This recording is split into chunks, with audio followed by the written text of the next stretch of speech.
ಚಿಕ್ಕಬಳ್ಳಾಪುರ ಲೋಕಸಭಾ ಕ್ಷೇತ್ರದ ಕಾಂಗ್ರೆಸ್ ಅಭ್ಯರ್ಥಿ ರಕ್ಷಾರಾಮಯ್ಯನವರ ಗುರಿ ಮತ್ತು ಉದ್ದೇಶ ಹೀಗಿದೆ.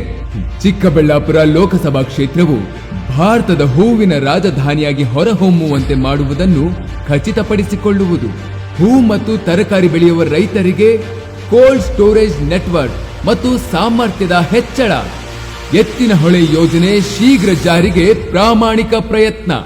ಕೃಷಿ ಪ್ರಧಾನವಾದ ಚಿಕ್ಕಬಳ್ಳಾಪುರ ಲೋಕಸಭಾ ಕ್ಷೇತ್ರದಲ್ಲಿ ಕೃಷಿ ಆಧಾರಿತ ಕೈಗಾರಿಕಾ ಸ್ಥಾಪನೆಗೆ ಆದ್ಯತೆ.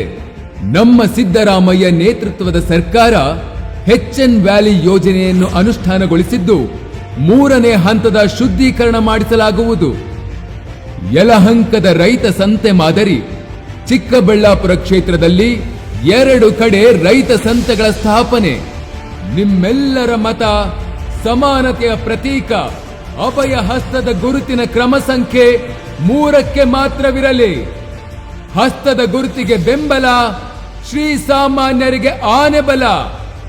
ರಕ್ಷಾರಾಮಯ್ಯರನ್ನು ಗೆಲ್ಲಿಸೋಣ, ಚಿಕ್ಕಬಳ್ಳಾಪುರವನ್ನು ಮೆರೆಸೋಣ.